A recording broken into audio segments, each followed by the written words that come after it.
Some leaders rise because the world finally notices them. Others rise because life gives them no other chance. Today's guest knows both, not as concepts, but as lived experience. Jen Waltz is a force in a full storm. She's a senior SVP in global alliances, a lawyer, an engineer, a cybersecurity strategist, and the founder of Imaginative. She's also one of my closest friends and one of the rarest humans I know. Thank you, thank you, thank you for being my first guest and kicking off with me, Jen. I couldn't ask for a better way to start my passion project with somebody like yourself. So thank you. Lori, it's an honor, a privilege, and a blessing to be here with you today. You are just one of the people, I can't believe it's only been 3 years. Has it been 3 years since we met? Oh my gosh. And I feel like my life has been so much better with you as a part of it, becoming, beginning a mentor mentee relationship. And then as we got to know each other, evolving, and Mhm. I get to see your beauty, who you are as a person, the brilliant talent that you are, how strategic your mindset is, and just what a brilliant talent you are. And so I'm honored today to have the pleasure of you kicking off this, as you said, your passion project. And I'm excited to see where this conversation goes because it's completely unscripted. And I hope people know that. So who knows what will be revealed today, but I That's the couldn't, beauty. Yeah, I go know, ahead. I couldn't imagine to do this more cleanly and truthfully and in dignity with someone like you. Mm. Vice versa, vice versa, my heart. So, for our audience, I had the pleasure of meeting Jen a few years ago at ACW's, one of their largest kickoffs at CP Expo. It was a March, and I met her previous before she was going on stage. She was one of the keynote speakers, and she stood out on stage with clarity, conviction, and heart. And what most people didn't see afterwards is I went up to her afterwards. I needed to thank her of just showcasing who she is and not a linear path and who she is. I'm like, do you want to go to dinner? And she's like, sure. And I'm like, oh, what? Like, I didn't expect that to happen. I didn't expect that conversation that would turn into such a deep, overarching partnership. When you think about it, is we met, you became one of my mentors because I was like, please, like, guide me, and you were so willing to do that. And then you start to open up and you start to get different layers of who we are as people, and we got to witness each other fully inside and outside of work. With that, I really want to lean into who you are and who you are as a public figure, because you are a very rare gift. First off, your brain is probably the most gigantic brain I've ever known. And with that, you're not so geeky. You know what I'm saying? Like, a lot of people that have, these big intelligence, they're not able to connect. They're not deeply able to see a person opening the door or who's running the company and having $1 billion conversations. And you treat people like you literally remember their names. I'm like, how do you do this? You remember so intently of every person and every connection that you make. And you've got this big grandiosa about you in your brain. So thank you for being you and what you are about and what you represent, because life is hard. You're publicly celebrated, but you're tested privately. And we're going to get into that today. So thank you for being here with me and being so vulnerable at this level. Thank you, thank you, thank you. It's my pleasure. Anything for you, Lori. Yeah. So, Jen, people know you as accomplished, fierce intelligence. They always see that confidence, your command, your clarity. But what they also don't always see is the human underneath all of that, who still has to breathe, feel, and hold herself in.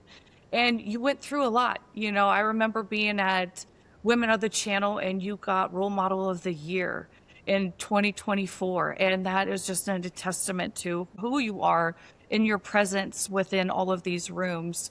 But on a personal side, you were going through something that was breaking you. How do you step into that, arriving, balancing both? You know, you're celebrated on stage, but on the backside, people don't know what's happening. How do you manage that, Jen?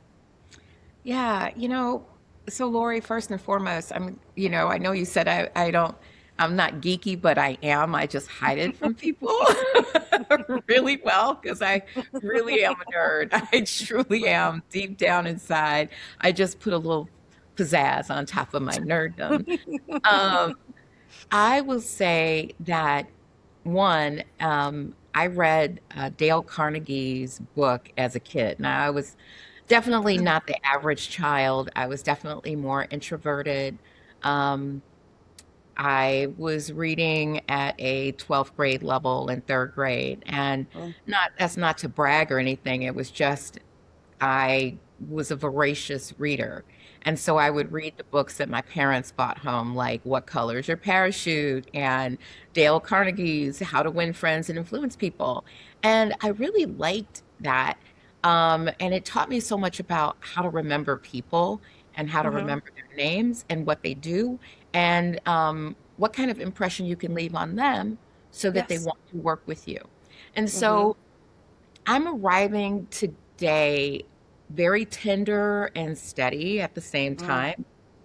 Mm. This past year has stretched me in ways that no boardroom ever could.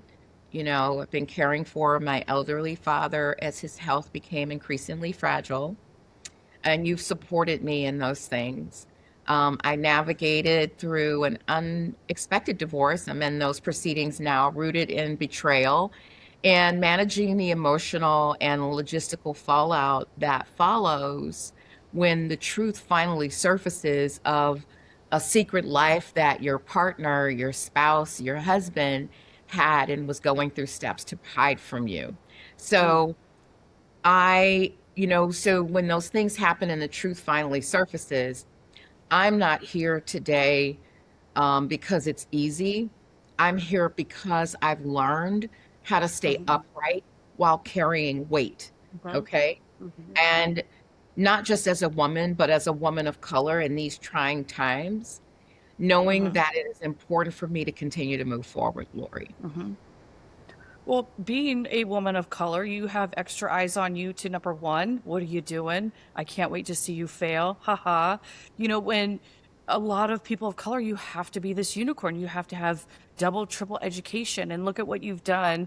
You know, your brain is just obviously built different, but you see so many because you're like, we have to be taken seriously. So not only are you going through, some of the biggest times on stage and, all of those feelings to, your dad is end of life and you're going through betrayal and you're like, okay, and that is heavy. And, I went through that. I think we had a bonding moment in our relationship of going through betrayal and how that just, I mean, and especially when you're blindsided with it. Some people are like, okay, I know that you've cheated, like we're going to work through it, or you're just, this is who you are. But to be completely blindsided, it is like somebody died on you, but they're still alive. And you're just like, what, what happened? And then you have to step forward like nothing. You have to clock out and clock back in and you manage people. And that is just, and somebody at your level and, coming off of that, how did you begin to process some of that? And how did you not lose your rarity of connection? Well, as you kind of stepped through this last year, how did you keep yourself up, like you said? How did you do that? Well, with the help of my friends, to be honest with you, Hmm. I was devastated going through, all the changes as my father's, you know, body basically is just breaking down, and that's what happens with age, right? But it just seemed to happen so quickly. And then the betrayal from my husband, um, I'd like to say that it was a grounding experience. And I am really grateful that, you mentioned when, being chosen as the role model of the year in December 2024 for CRN's Women of the Channel. I needed that gust of wind.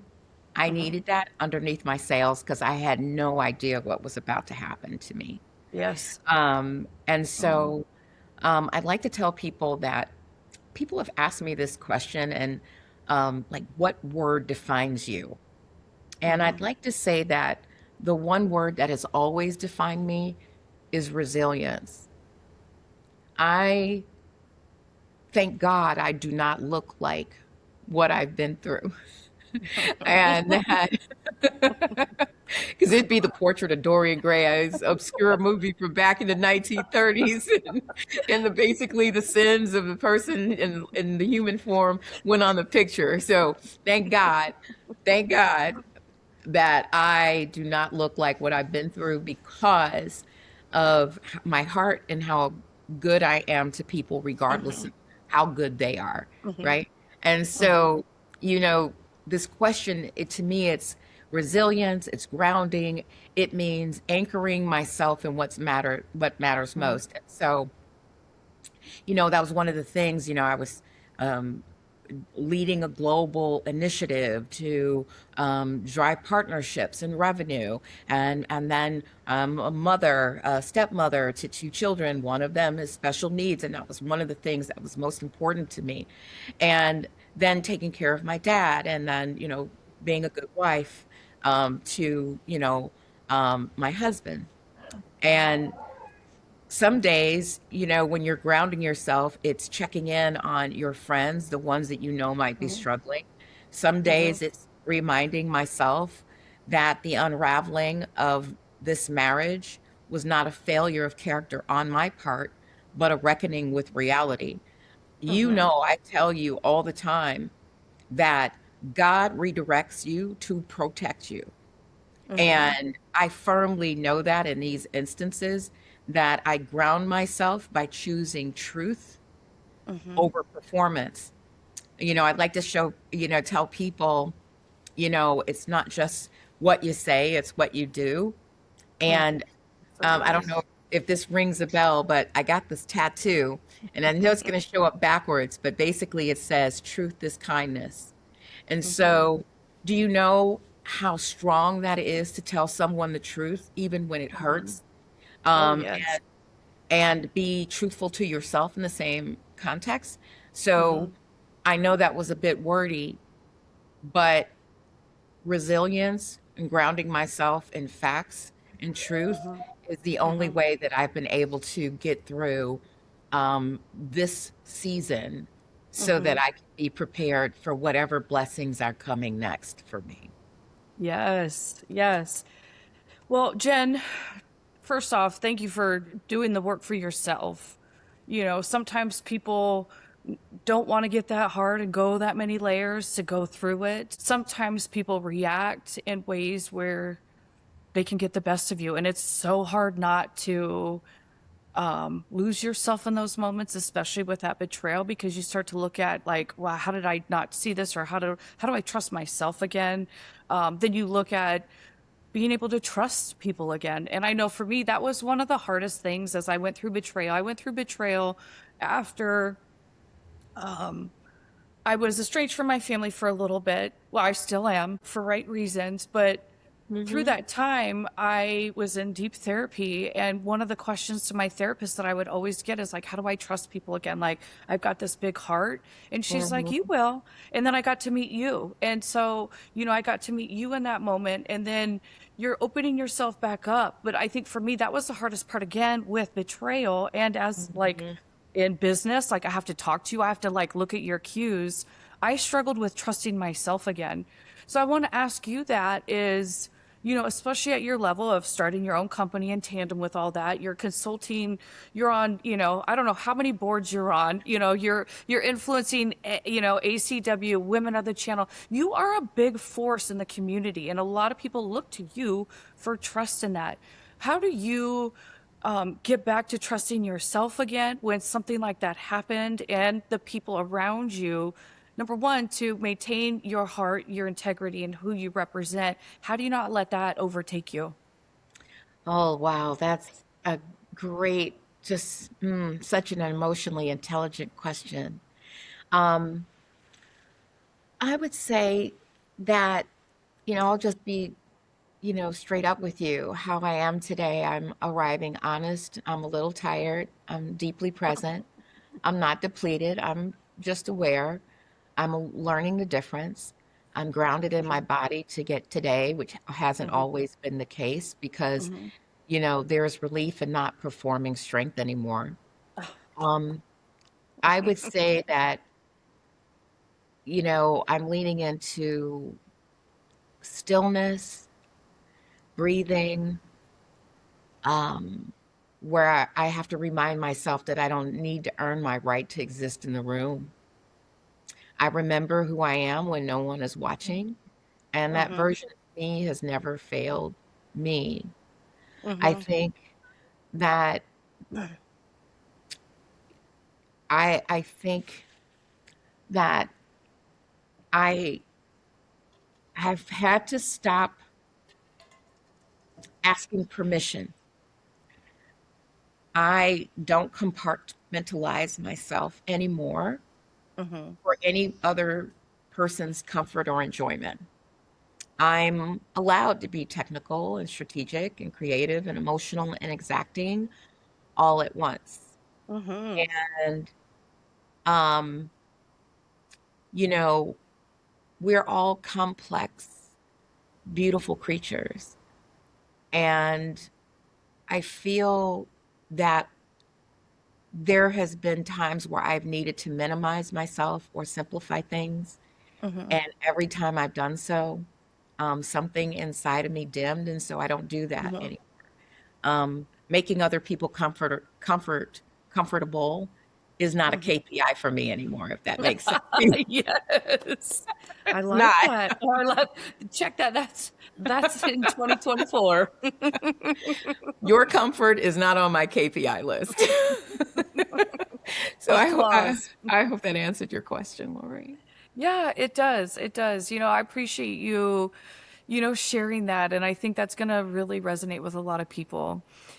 You are someone, I touched on earlier, you've got this rare combination of your brain. You've got a law degree, you're an engineer, you got cybersecurity experience, and you're justice oriented. That was pretty cool to learn about you of number one, just, your wide range of everything. But living with all of that and being a black woman, that doesn't neatly fit into certain boxes. And, part of this world wasn't made for you. And that's the problem that we have today is that how are you able to coexist with all of that and still leaning into the impact and change that you want to make in this world?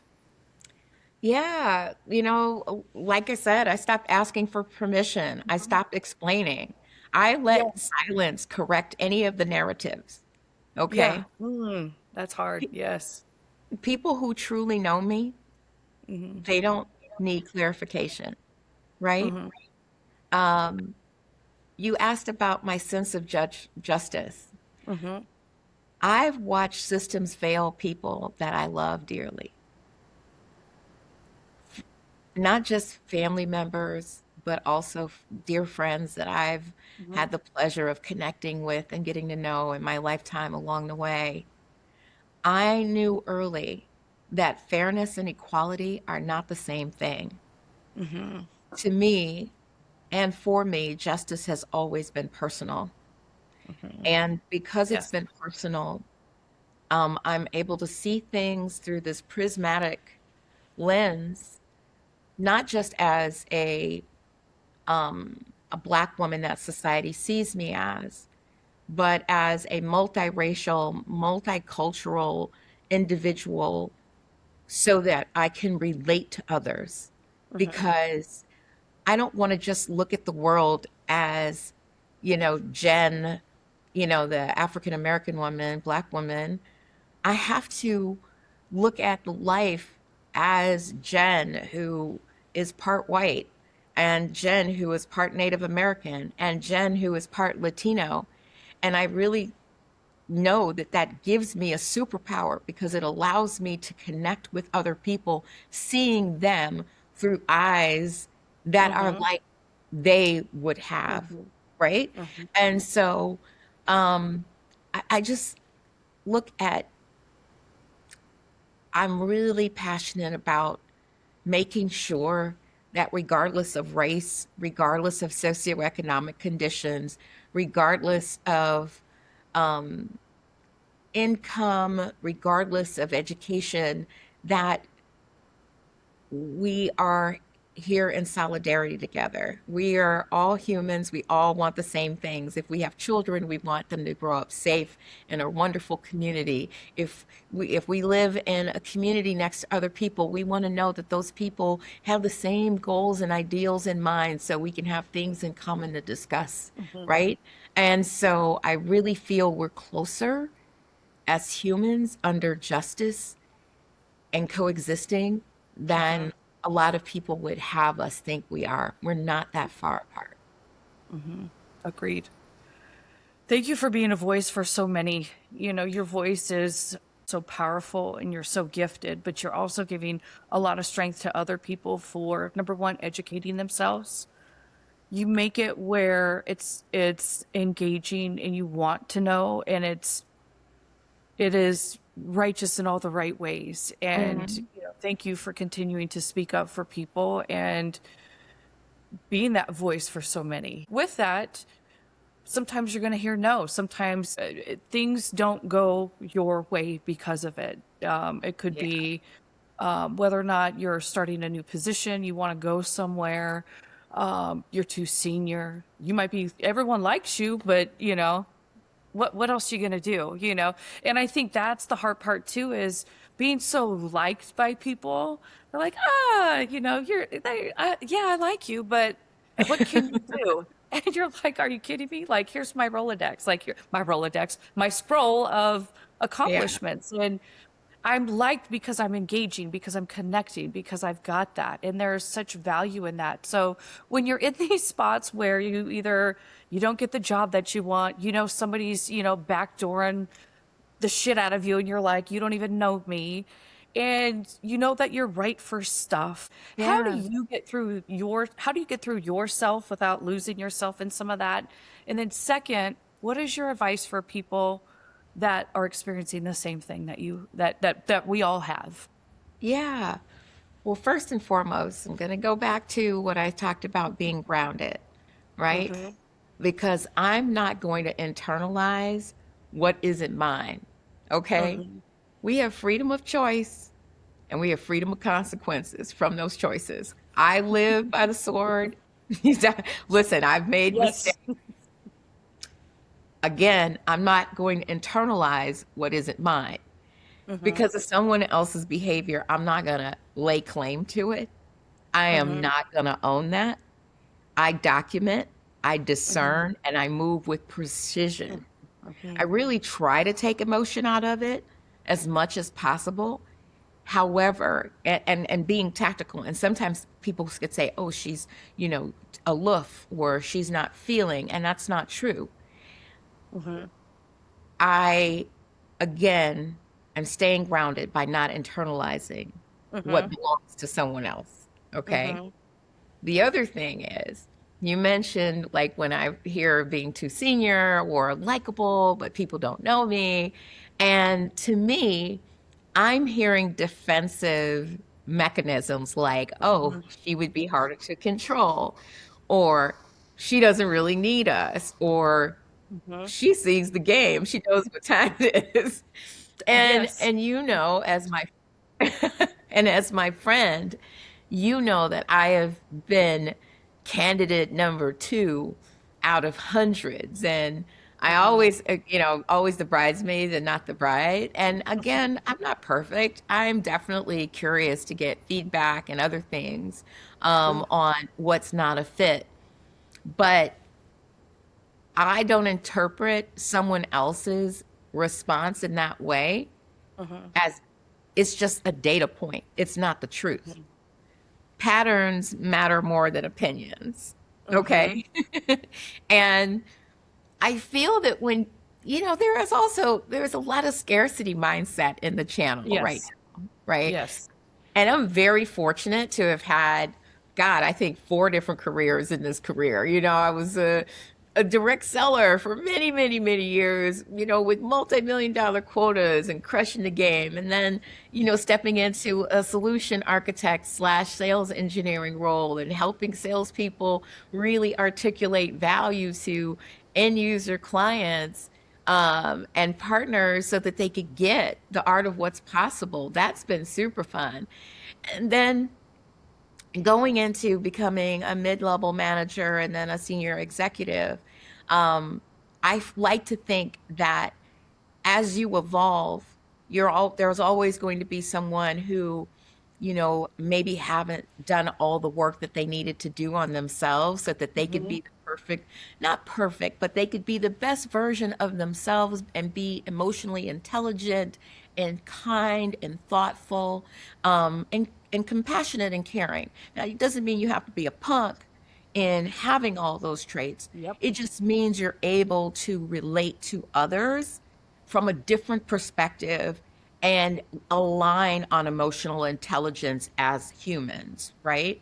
And so I like to say that when people say, oh, I'm too senior or I'm likable, but people don't know me, I like to think that it could be scarcity mindset and it threatens people, And I'd like to think that what threatens people the most is confidence, or connection. And Uh-huh. out of those three, to me, what threatens people the most is connection, because Yes. confidence can be dismissed. Conf- Confidence can be labeled, Uh-huh. but connection changes power dynamics.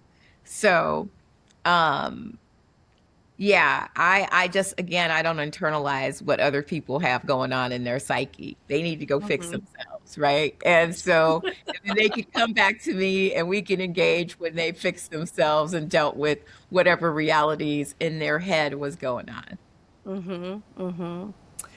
You know, uh, I couldn't agree more, and I love what you shared with the audience, and to be able to take that back, and especially when you're an emotional, connected person or a passionate person, removing that's hard, because it's such a gift to be able to connect with people, but then, there's so much with it, and I want to lean into the next question, and especially as we're in a small channel. The channel in technology, it's very, very small. It's not even 6 degrees. It's maybe 1.5, two Mhm. if you're bad at it.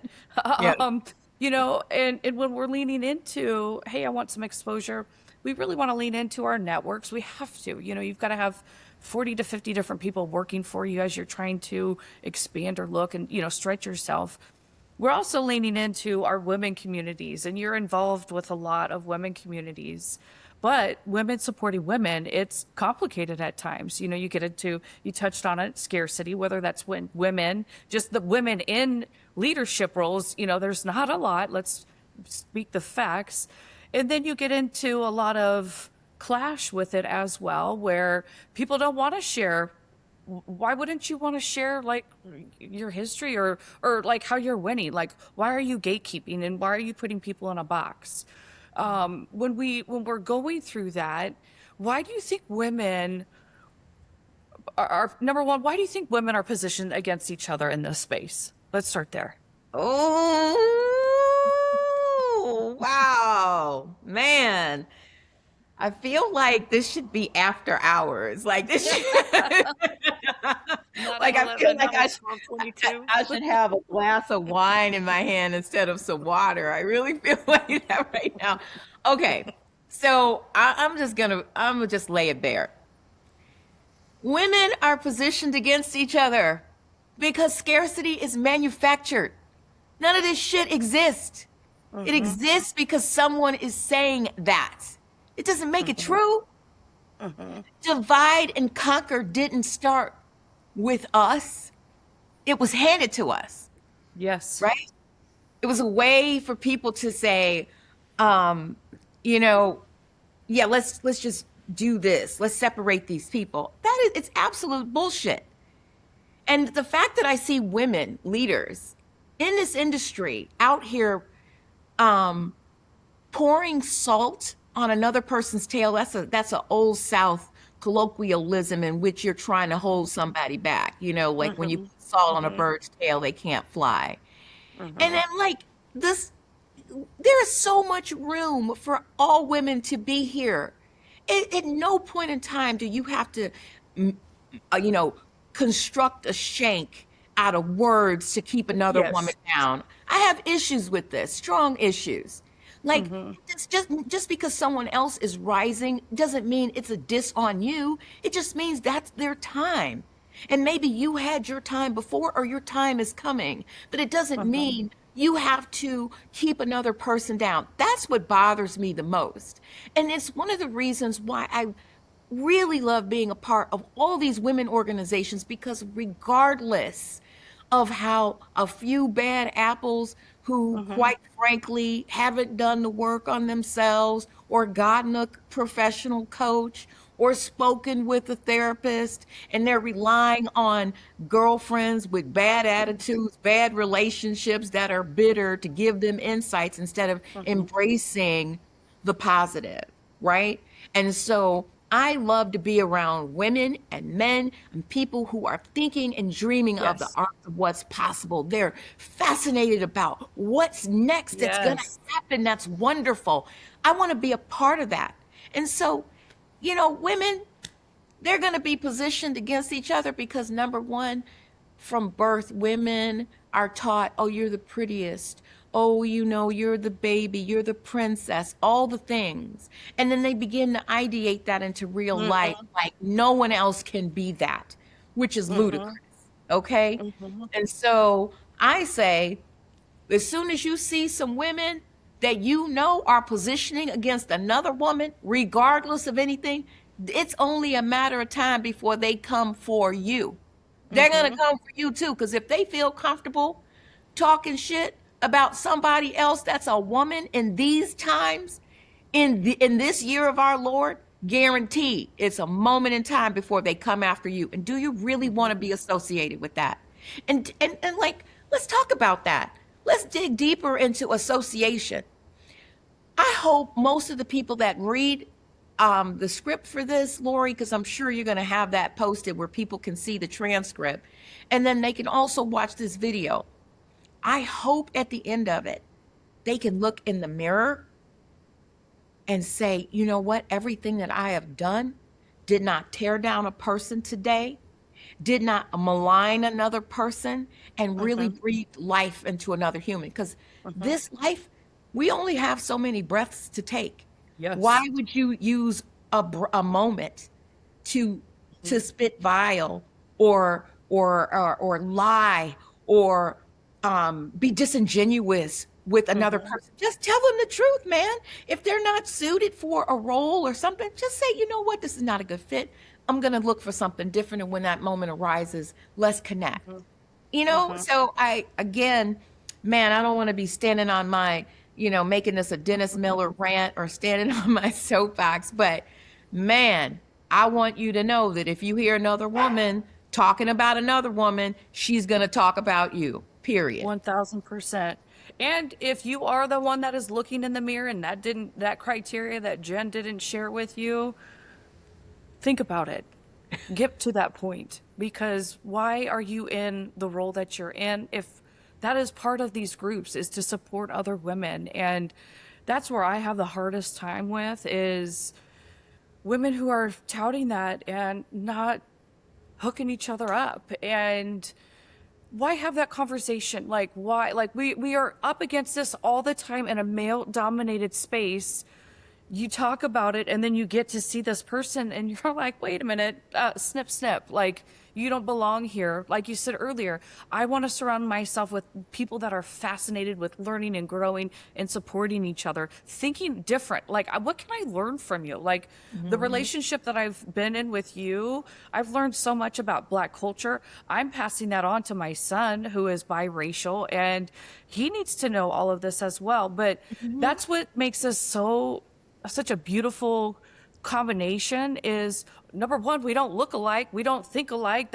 No one is going to do that. But I can learn so much from you. And I didn't see it that way, you know? And if we can't support each other, then get out of the way. Like, bye, go away. um 100.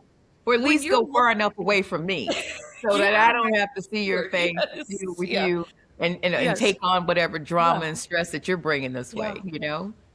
But this is also for anyone listening to this where you don't feel like you have a voice, or you're like, hey, that is right. That is it happening to me. Find your voice in that and don't take it, because you've got other people out there that want to fully embrace you, pour into you, all kinds of allies out there. Don't let that consume you. Now, Mhm. Jen, okay, we're gonna let that one be. Through everything, you've experienced so much success, in tandem, heartbreak, resistance, and there's a quieter transformation happening in your life right now. And about a year ago, you started Imaginative, and I want to ask some deeper questions about where that came from, how that came from, and what is your mission with Imaginative? Oh, well, that's my passion project. So, so let me tell you how this baby came to be in terms of imaginative being born. And so, again, I'm a systems thinker. So Mm-hmm. that means I'm thinking of not only here, but all the ramifications that decision is going to go through in this process tree for the outcome, right? And so I was seeing patterns that other people were denying, quite frankly, risk, power, control, who gets protected. And I Mm-hmm. realized that if I didn't build something that aligned to my values, I'd spend my life defending someone else's. Yes. I mean, and so the gap that I saw that others were not addressing fully is security without humanity, Mm. strategy without ethics, growth without accountability. To me, and the way that we lead this business here at Imaginative, it exists at the intersection of foresight and responsibility. I called it imaginative because, again, it's about the art of what's possible. Everything is evergreen. It means it's constantly Yes. growing and evolving and then changing. And if we're not imaginative in how we solve for problems, we solve for threats, we solve for the future, then we're doomed to repeat things. And Mhm. so I wanted to call my company Imaginative, but using Jen, the play on Jen and Imaginative. And so, Very creative, of course. Very, very creative. yes. And so, what it required for me to step into that, because it wasn't just stepping into being a founder and a CISO, right? Hmm. I've always been that. I've always taken P&L for every role that I've been in. I've always Yep. um, run it like it was my business, my franchise, and if I didn't make it successful, then I wasn't going to reap benefits of that Hmm. hard work, right? And so I Hmm. had to trust myself fully, even when Yes. people withdrew their trust from me. Um, it's a lonely, but it's really clarifying because you know where you sit. And when you're Yes. starting a business, um, you are being reborn Hmm. and you're able to see it from a different perspective. You're able to kind of honestly see the company that you might have worked for, whether it be enterprise, SMB, mid market. You really get in their shoes in terms of all the levers and all the motions you have to do and all the brand awareness and evangelization and talking to any and everyone about your business and how you can solve problems. And so I'm glad I had a diversion, to be Yeah. honest with you, with everything, because I created Imaginative weeks after winning Hmm. the CRN Women of the Channel Woman of the Year, Role Model of the Year award. literally I incorporated like 3 weeks after that award. And I'm proud to say, we have amazing partners. I've gotten a chance to work for a global education company to help them build out their strategy and how they could secure their environment. Working with one of the largest vendors to Microsoft now and consulting with them on how they go to market to do a distributor work. Also security. How do you leverage AI and all these things? And so I'm super proud that people have trusted me with their business, and Imaginative is growing. There are going to be some announcements soon in the next month in terms of additional growth that we're having. And so I'm really excited and thrilled for this moment, because even when maybe other parts of my life, again, we're prismatic people, and other facets of my life might not be operating optimally in terms of, me going through this divorce and dealing with end of life with my dad. There are other things that are giving me joy and really, recharging my batteries, for lack of a Yeah. better word. Yeah. Well, I love the mission behind Imaginative, because you're doing everything futuristic and with integrity and looking at holistically from different points of view. And I think that is what is so crucial and critical right now with the advancements of AI, and no better person with integrity to be leading that. So kudos to you and what you're building for your second year in a row. It's hard to develop a company, to show up, to secure, how many new contracts you've recently gotten. But that goes to back to, who you are, how you represent yourself. And even though you're painfully hurting inside, you're still hustling. It goes back to that adversity. And, yes, you're strong, but now you get to be living in all this that's coming to life. And it is like a little lotus flower, it only grows, and sometimes it only grows in shit, and it's hard. Then it starts to blossom, and it's so beautiful. And you've taken your passion project, and amazing, amazing, amazing, amazing. So Yeah. Jen, as we start to round out the last part of the podcast, I can keep talking to you for hours and hours. But for Hmm. someone who is listening now, who is either hurting quietly or loudly to their crew, what do you want them to know and to heal? Well, um, I would say that when I mention God protects you by redirecting you, or redirects you to protect you, there are other deities out there, and I believe in them all. Um, it requires evolution. I would say,